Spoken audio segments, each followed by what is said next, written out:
Hey, so what's up, guys? Staying here from Rocky Creek. So you got to see what the goose is looking like now. Goose has been great. Goose is doing a great job. But also more exciting is you saw that we have some baby chicks. Our French black copper Moran, she ended up successfully hatching some babies. And so we have her separated into that A-frame coop with the kennel set up. And the babies can go in and out through the little cage. But the biggest reason why she's in there is because she was wanting to nest with the chicks underneath the big coop. And last time we had a situation like that, the hen got attacked and got killed, and we don't want that to happen again. So she's been going into the A-frame no problem, and so that's worked out really good. But what we're actually doing today is we got a little harvest we need to do, but I haven't brought you to the garden since we put it in, and it's only been, you know, a few weeks. And it's amazing how much has changed in only a few weeks. Check it out.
So guys, as you can see, the garden has made significant progress. It is super hot and humid though, but I got to get a few things harvested.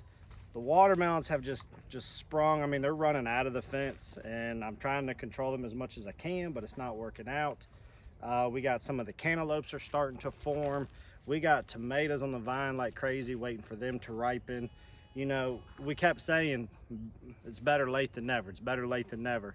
And for those of you that may be behind right now in your garden, this is an example to not give up early on in the season. We were about a month behind what we normally like to do, and it's really proven to work out just fine though still. We just had to be a little more patient. Now, we have had a few hurdles. We're starting to see a little bit of bug pressure. You may notice throughout this video, I've been noticing a lot of those white moths or whatever they are that lay some eggs, which create us some issues. We've had some early on issues with some of the green tomato hornworms. I've also had some early issues with some squash bugs, and we've had to really stay on top of that. And then also, just when I walked out here, there was a baby bunny inside of the melon patch, and this is the second day that I have found this baby bunny. So I'm not really a big fan of that. Hopefully pretty soon it'll be too big to get through the slats here on our fencing.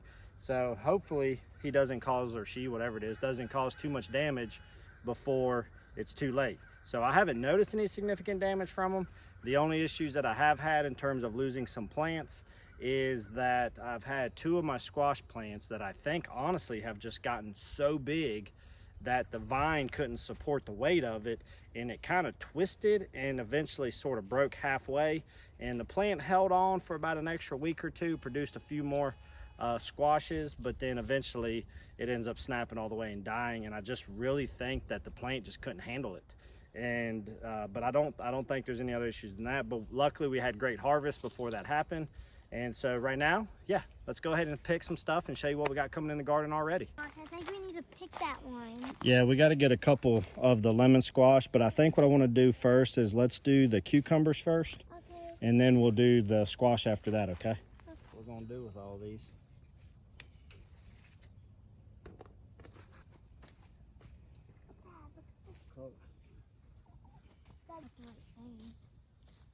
Where's the book? Big like the red sunflowers that are over there. Are we done with the beans? Here than I would have liked. Yeah, that's the one I was talking about. It's huge. Yeah. I mean, it'll still be edible, but it's a little bigger than I would have liked to have gotten it. We had that rain, and I think that made it grow too fast. Yeah. Mean for that squash? So that's more. Yeah, that's more the size. That's more the size that I like to get them. About right at the size of my palm. That's ideal. Yeah. All right, so the dragon tongue beans, guys, they've just been absolutely prolific. They've been just producing like crazy. I'm picking at least once a week, and we've been eating beans with probably our meals, I'd say at least 3 times a week, trying to get them used up, unless I can get some of them preserved. But I mean, they're just, even though they're getting some bug damage on them, they still keep producing fantastic. I mean, like this so is many in your hand. This is off of just that one plant, which is awesome.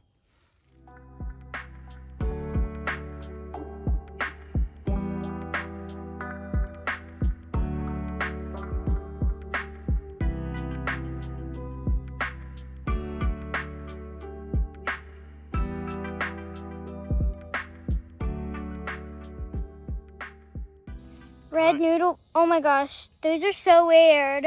So this is going to be our first harvest of red noodle beans. Red noodle beans. Those are so long. Those of y'all that were with us last year, you might remember that right when it was time to harvest, they got attacked by the voles, and so we never really got to enjoy our harvest.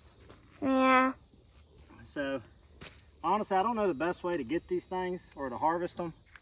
So I'm just pulling them if they look like they're pretty big and you can see clearly the bean pods within them.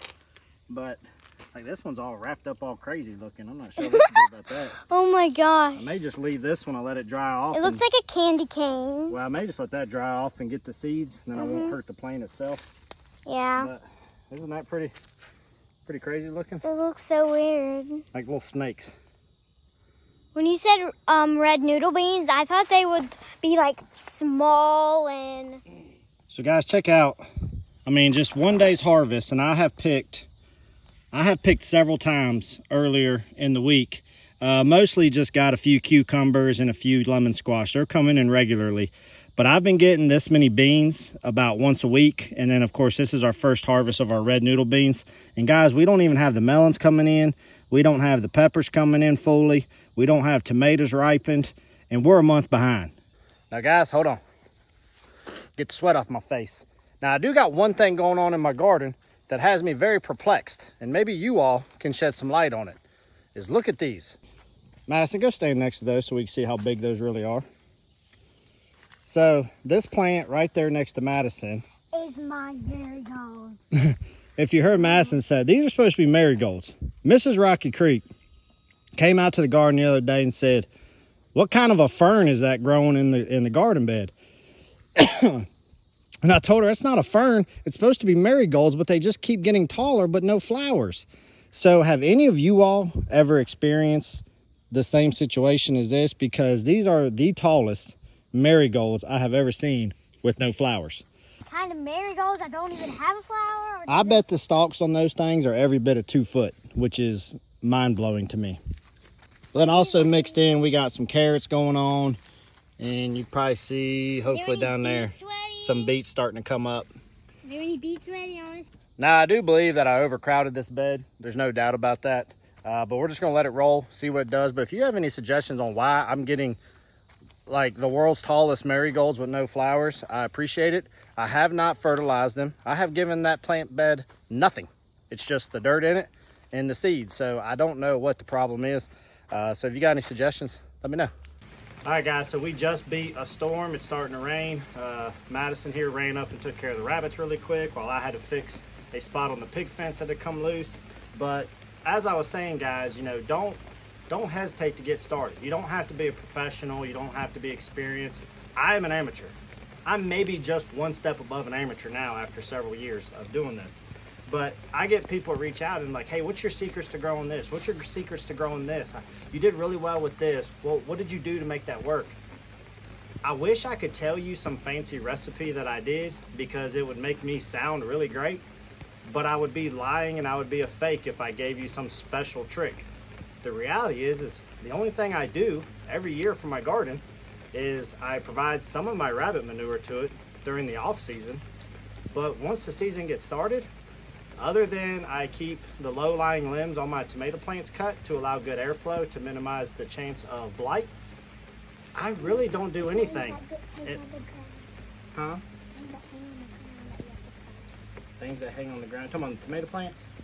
Yeah, the things that hang on the ground. Oh, she's talking about where I cut the low limbs on the tomato plants. That's what we were talking about.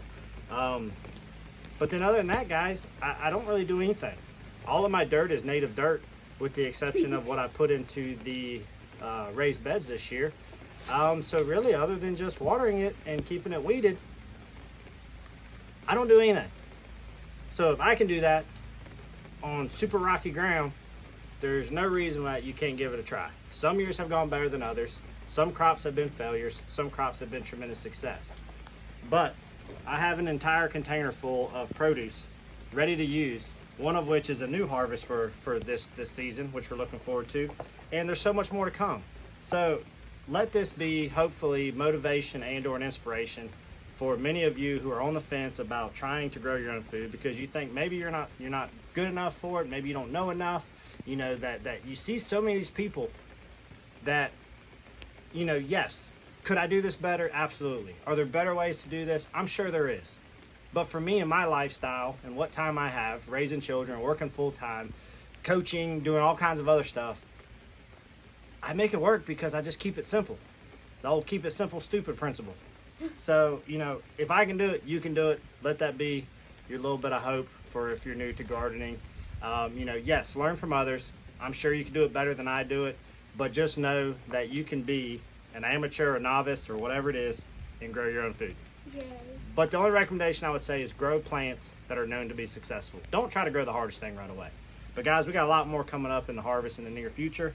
But in the meantime, we're gonna go ahead and use these beans, and instead of a green bean casserole, we're gonna make a dragon tone bean casserole for dinner. Is it J? And then we're gonna dice up some of these, saute them up, throw some seasoning on them, Cajun seasoning or something like that. It's fantastic.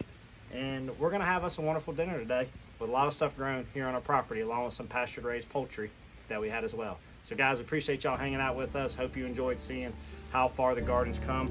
Hopefully you're inspired to go ahead and start gardening yourself if you haven't already. And for those of you that are currently gardening, I hope that your garden's going well. I like to hear what kind of stuff y'all are growing this year, or what crops you're having great success with, or what new things you're growing. But guys, until next time, y'all be good.